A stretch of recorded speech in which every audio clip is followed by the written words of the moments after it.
Sundar Pichai, the CEO of Google, quoted, "The core of what Google is about is bringing information to people." Google continued their mission of bringing information to people by expanding to China in 2006 due to the irresistible nature of the largest market in the world. But Google eventually had to exit China after just 4 years. Protests over the Chinese government's censorship and security concerns created too many problems for the company to overcome. In 2018, Google planned a grand re-entry into China under a clandestine initiative called Project Dragonfly. Eventually, the public uncovered the secret project, and opponents expressed concerns over working with the Chinese Communist Party due to their surveillance and manipulation of information. When entering foreign markets, multinational corporations could potentially face ethical challenges when conflicting government demands go against the firm's principles or core values. Google's 2006 entry into China and the subsequent exit in 2010 exemplifies this problem. Google must determine how to continue conducting business in countries where ethical conflicts exist. Team Gold analyzed this strategic problem from an institution-based view and a resource-based view, to include both formal and informal recommendations for Google's management. Team Gold determined Google should continue to pursue entry into China, as the firm can achieve better success at its strategic growth goals this way. Google was founded in 1998 by Stanford graduate students Sergey Brin and Larry Page. Brin and Page sought to organize the massive amount of data making its way on the internet to be more meaningful to users. The search tool developed by Brin and Page differentiated itself from its competition by ranking web pages by popularity. Brin is quoted as saying, "We believe we could build a better search. We had a simple idea that not all pages are created equal. Some are more important." Brin and Page were successful in their pursuit, and in the 20 years since its founding, Google has become the top 4 tech companies alongside Apple, IBM, and Microsoft. Google is currently valued at $167 billion and maintains 92% market share in search and employs almost 100,000 people. For a market-seeking company like Google, which desires access to all of the globe's information, the lure of the largest population of internet users is irresistible. China's market holds 1.3 billion people, of which 772 million are active internet users. Google first entered this attractive market in 2006, but it had to retreat in 2010 due to insurmountable institutional risks. Once Google re-enters China, it will continue doing business with the Chinese Communist Party, with the same culture and risks it originally faced, plus the internal struggle of violating its own principles. First, the Chinese government exerts control, censorship, and surveillance. Internet searches cannot contain any information depicting police or military brutality, promoting democracy, references to the Dalai Lama, or suggesting Taiwanese or Tibetan independence. The government regulates its citizens by monitoring the internet to see if anyone dare revolt or undermine the status quo. Google would likely want to enter the market as a greenfield operation in order to maintain as much managerial control as possible. Unfortunately, China routinely forces foreign firms to trade their technological, intellectual property for the ability to stay in their market. Entering the Chinese market also risks Google's most precious resource, its human capital. Many employees feel a search product that legitimizes censorship and promotes human rights abuse goes against one of Google's original codes of conduct: do no evil. An estimated 1,400 employees signed an open petition to Google CEO Sundar Pichai asking him to stop the project. There are also other Chinese tech giants that Google needs to worry about, such as Baidu, which holds the majority of the internet search market currently in China. There's also Shenma, Haosu, and Tencent.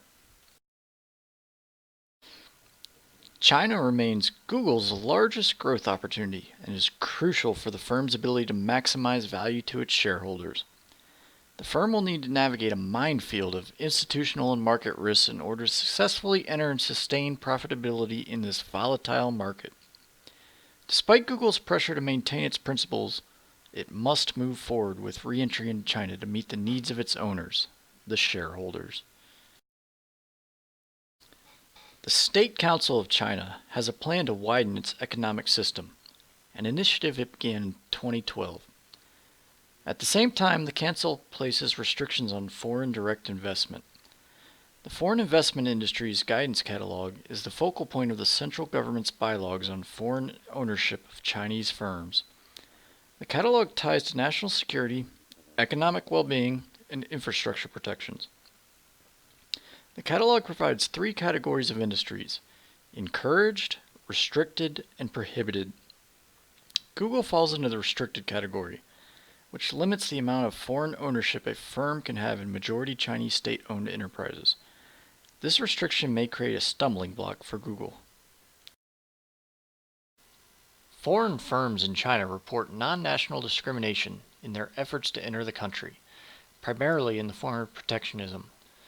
The State Council of China's active protection of domestic industries from imports and enthusiastic campaign for exports may present challenges for Google. In 2014, 56% of firms reported discriminatory enforcement of regulations, and 42% reported government pressure to favor Chinese firms. The United States has 20 free trade agreements, but none involving China.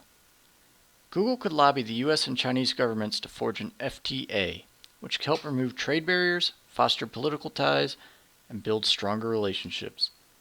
But since Google's product is information, rather than a consumable product, it may prefer the governments enter into a bilateral investment treaty, which provides guidelines on how each side treats the foreign investment. This option provides better entry and expansion options, as well as build relationships. Regardless of whether Google favors a free trade agreement or a bilateral investment treaty, it should lobby the U.S. government to forge an alliance with China.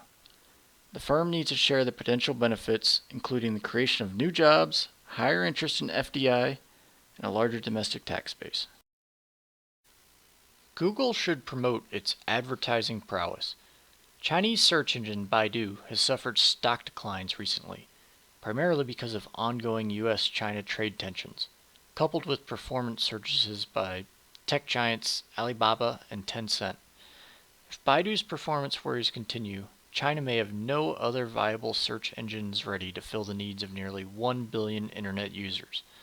This can create a big building block for Google. China has a rich culture focused on interpersonal relationships.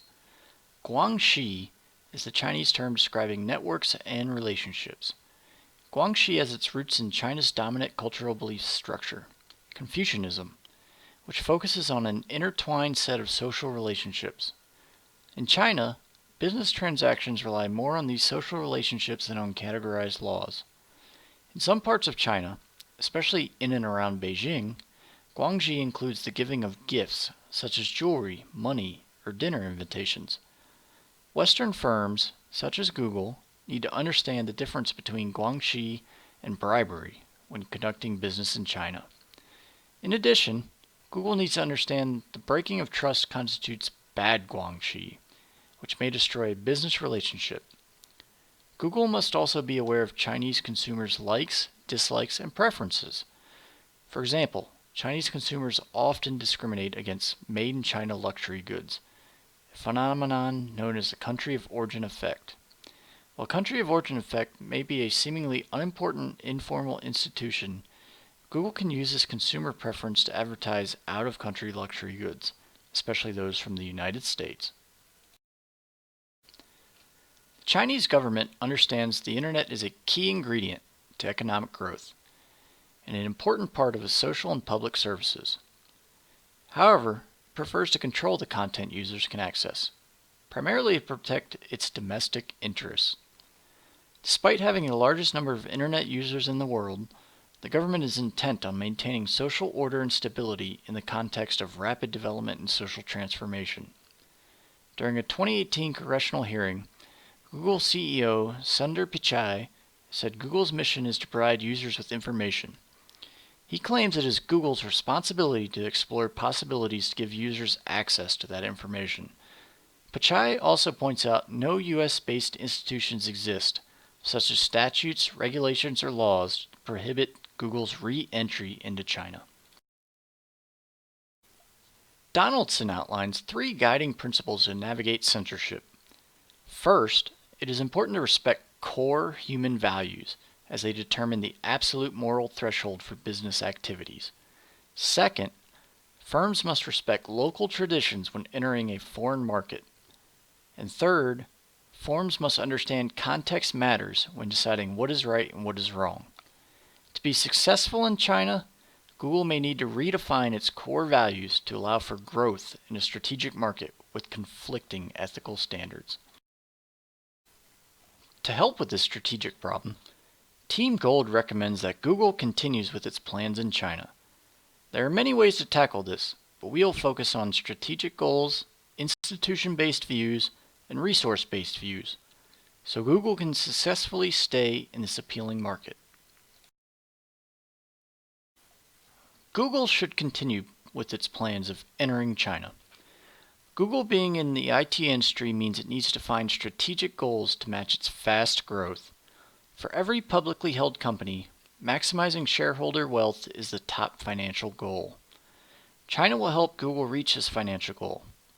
Competitively, Google will do well in China at this time because China's leading search engine firm, Baidu, is currently facing scandals, which has contributed to its falling stock price. This has made Baidu weaker, and people will welcome Google in their lives. Institution-based views are the rules of the game. Google can work with the institution and policymakers to make formal and informal changes. Examples are lobbying the government on creating a free trade agreement and bilateral investment treaty. Doing well in China could help with the political tensions between the US and China due to strict tariffs on Chinese imports as well. Next, Peng discusses the obsolescing bargain theory in our textbook. Assuming Google achieves profitability in China, Google can then renegotiate the agreement to help bring a favorable outcome to the firm regarding issues such as censorship. This was an option it did not exercise previously. Another key component of being successful in foreign markets is to focus on the resource-based views. Google can do this by understanding guanxi, which is persuading other firms to perform favors. It can also develop a VRIO framework to gain a competitive advantage, develop resources and capabilities with the entry to China, ensuring employees they are moving to the right decision by giving examples of other companies, such as LinkedIn, that are doing it successfully as well. This will help build trust and relationship. There is a Confucius quote that states, "Our greatest glory is not in never falling, but in rising every time we fall." Google has rarely experienced the sting of failure, but its first attempt to enter in China was just that. Google also faced strong public criticism when Project Dragonfly was revealed. Team Gold is of the opinion that, despite these challenges, Google must persist and find a way to enter China due to the significant growth opportunity that it represents. Google's principles will undoubtedly be challenged by the Chinese government's requirements. However, if Google applies the lessons learned from the first attempt, implements a market-seeking strategy, and understands the institutional and resource-based views, we believe that Google will rise to the challenge and achieve greater success this time around.